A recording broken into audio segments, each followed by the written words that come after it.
Greetings, Farmington and Farmington Hills Public Schools families. This is Dr. Goodrum, your interim superintendent, here with today's district update.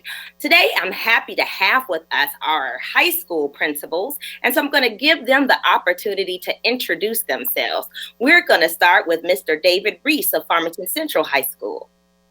Hello, everyone. I'm David Reese. I'm the building principal here at Farmington Central High School.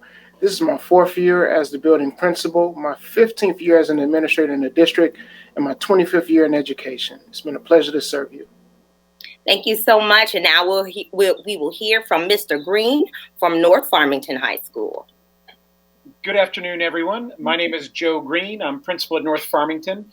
I'm in my 10th year as principal here at North and 10th year in the district. Prior to that, I was an associate principal in previous administrative roles, and once upon a time, a social studies teacher that nowadays wouldn't mind being in the classroom given the pressing issues of the day. So thanks for your time with us today. And last but certainly not least, even though there is no least in this group of wonderfully capable young men, we have Mr. Thomas Shelton from Farmington High School. Thank you, Dr. Goodrum. Very pleased to be here. Tom Shelton, I'm principal of Farmington High School.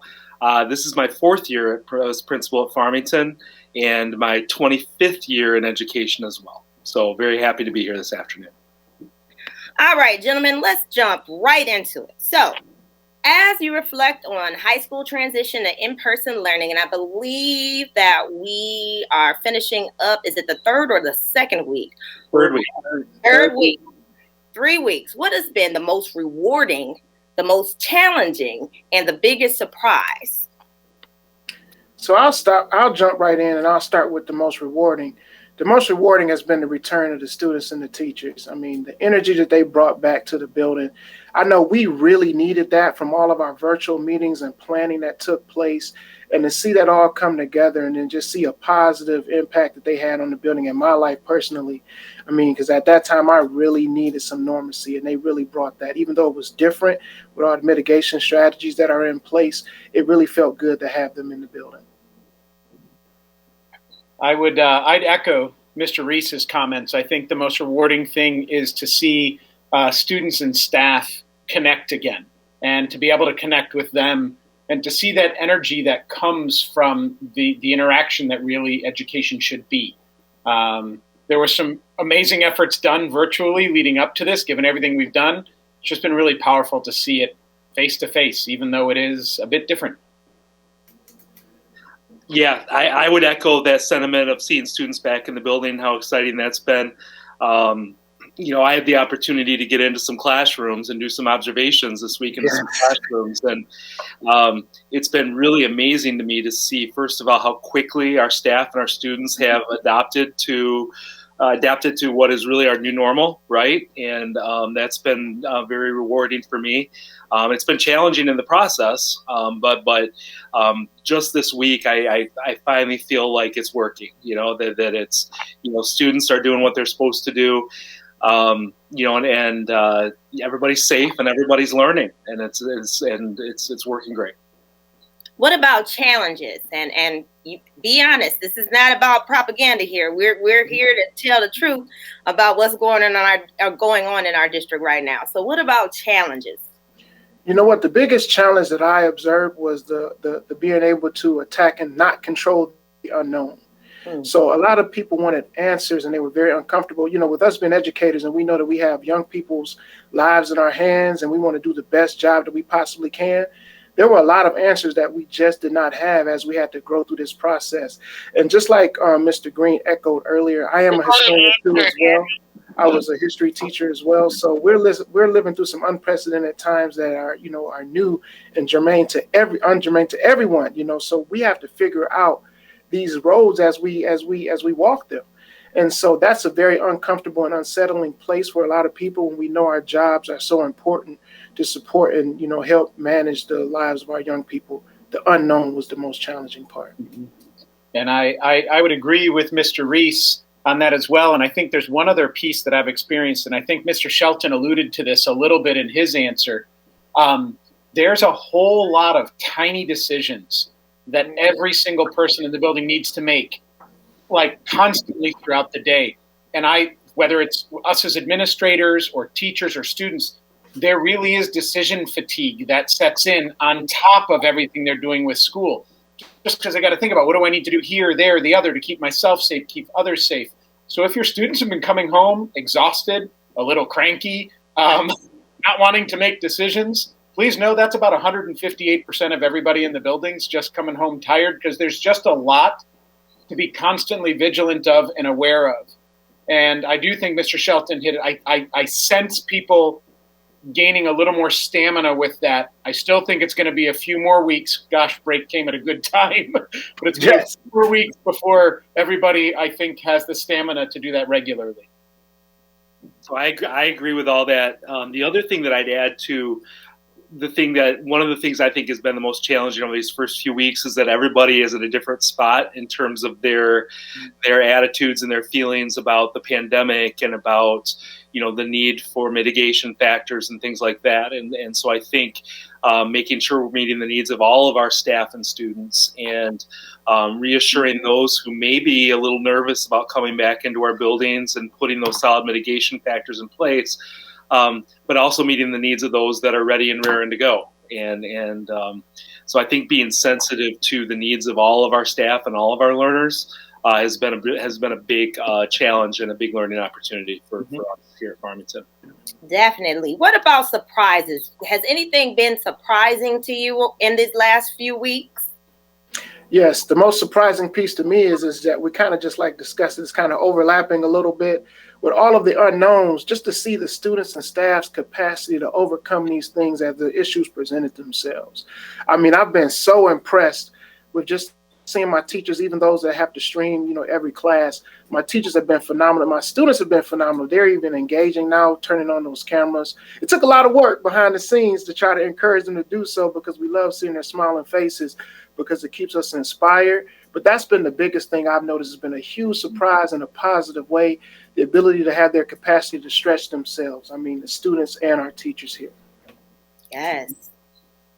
We have amazing students in Farmington Public Schools, and I don't want to say I was surprised by it, because I definitely have a lot of confidence and high beliefs and high hopes for our students. But the way that our students almost immediately caught on to our procedures, and we expected to have to give lots of reminders about face masks and using shields and lunchroom procedures, and our students just caught on immediately. With very few reminders necessary. So I hesitate to call that a surprise, because I do believe in our students, but it was a pleasant, it was something that we anticipated was going to be a challenge that ended up not being a challenge. And I'm right in line with where Mr. Shelton was, because I feel kind of guilty feeling like I was surprised by this, but it was more that I thought it would cost, our students would need more time to adjust, is kind of what I thought. And they really adhered to it.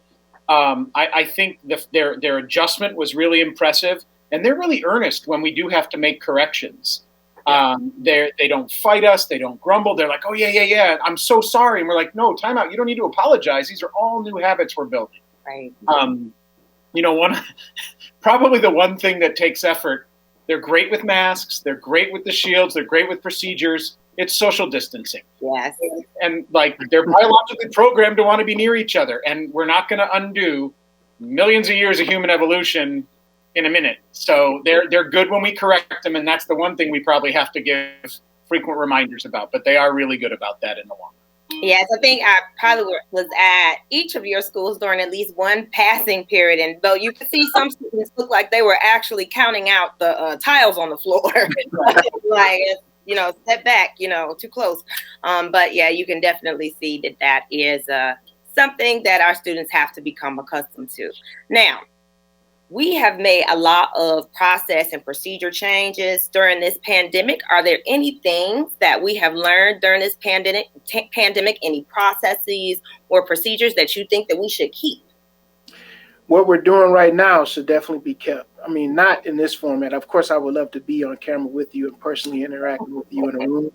But the meetings, all the meetings that we had to take to get this far, if we would have had to assemble everyone together in one space, it wouldn't have been possible. everything that took place in the virtual space really helped. I mean, having an opportunity with these two gentlemen, with Joe and Tom, because, over here I don't have an assistant principal or anything like that, so it's me and an island. These gentlemen made sure they always incorporated me in all of their meetings, and I was able to engage with them. And that really brought me a sense of security that I had some teammates. So this virtual space and these virtual meetings is something that I hope that will never leave us. It makes you all have the ability to connect. I agree. As tough as, as the pandemic, even though the pandemic has forced some isolation on all of us, being able to live in this virtual world, I think, has facilitated a lot of communication, connection, and collaboration that was a lot more challenging in the past. I think we have more consistency between our 3 high schools in the district right now than for sure my 4 years in the district. And I think, Mr. Green and Mr. Reese, who've been around a little bit longer than me, would hopefully stay even longer than that. So I think that consistency and collaboration and using those digital tools to facilitate that is something that I hope will last long beyond this pandemic.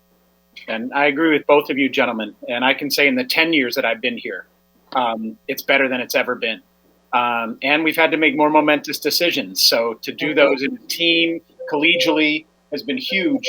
The other piece I like about this is I think we're more efficient with the time and resources of the district this way. We don't burn time driving 20 minutes down to go to a meeting. I think also for our kids and our classes, it used to be a to-do to video conference with somebody and bring an expert in. We've gotten so good at this. I hope that carries over, that we do so much more of this, where they bring an expert in or they talk with students in China or in Germany or different places. Like, there's flexibility, I think, where we can leverage. That'll be really good. And I think also Canvas creating a unified system to house work, for kids to organize work, for them to manipulate work. I think that's going to create a lot of flexibility for how schools can meet kids' needs in the future. So I'm excited about the ways we'll be able to grow that. Awesome. Yeah, I know the flexibility that we're allowed now with this new technology. I think our planning teams have been able to be a lot more diverse, just as far as really cross-building, cross-department type things. And even I've had students say who participate on Student Roundtable, but were never able to participate, say, in the District Diversity Club, just because of getting to different places. And now that everything is virtual, they can do both. They can do, a number of virtual clubs or virtual meetings that they hadn't been able to do previously. So I agree with that. And last, but our final question for the day: what are some highlights from these first 3 weeks? You know what? I'm going to piggyback off of what Tom mentioned earlier. My highlight was the ability to go into a classroom and do a classroom observation in the classroom with the teacher. Definitely, with my mask on, and just to see them in their element, working and connecting with young people, and just seeing how it all works, how this whole big thing came together, and see students face to face and students on the screen, tackling the live streaming when need be. And it's been a great experience just to see our teachers do those things and interact with the students, and see the young people engage with them and appreciate learning again. So that's been my highlight. Tom, I'll let you.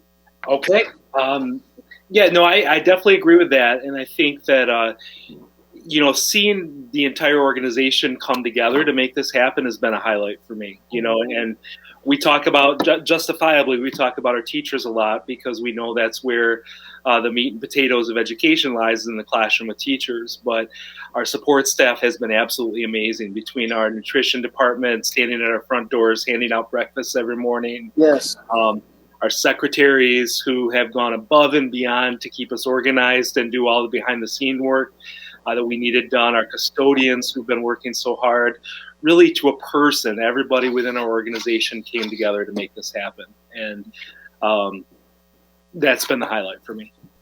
Yeah, and I would really concur on that part, because most of the things I kind of thought about in advance for this conversation, seeing kids and teachers get back together, seeing the way staff support each other, none of that happens. None of it happens without the planning that went into this, and then really the courage and dedication of all of our people that put long hours in making sure that these buildings are clean, sanitized, safe, well-structured customer service. I mean, people show up with a smile despite their own worries every day. And they've set aside their own worries to serve our students and serve our staff. And just to see that wholehearted care for each other and see our kids echo it has been pretty awesome, because the kids are really looking out for each other and the adults, and they're constantly concerned and aware, and just want to make sure everybody's okay. And I think last but not least, our PTSAs and HEART, the new group in the district. Listen, we know there's been a lot of frustration with people looking at educators and wanting more and wanting different things amidst a pandemic. And it's been hard for our teachers, because every time they turn on the news or hear things, they hear not the best things about teachers sometimes. And they needed a little boost. And I think it's been pretty awesome to see what the PTSA and HEART have been able to do to help teachers feel appreciated and supported. It's gone a long way. It's kind of funny. They pick up their stuff that gets donated right in front of my office, and it's like kids in a candy store when they show up. And they just feel really appreciated. So I'm grateful to all of that community support. And I just add one thing, because I almost forgot to, like transportation, all of that. I want to make sure that we don't forget anybody. All of the groups that brought this thing together, the custodial group, the transportation, everyone has been phenomenal. Great customer service. I am so proud to be a member of our district right now. I mean, you guys have been phenomenal. Everyone that can hear our voice that's been working and bring this whole thing together. Thank you. Yes, we are Farmington Public Schools, and we are better together. And I love to say that. And this was a great opportunity to say that, because, yes, none of this would be possible without every single member of our school family, which includes our parents and our students, which includes our community members, which includes every member of our staff and every person who works in our buildings. We are very appreciative. So with that ends our little interview today. Gentlemen, thank you so much, Mr. Reese, Mr. Green, and Mr. Shelton. Everybody out there, we hope you tune in for our next district update. But until then, see you later. All right. Thank you, everybody.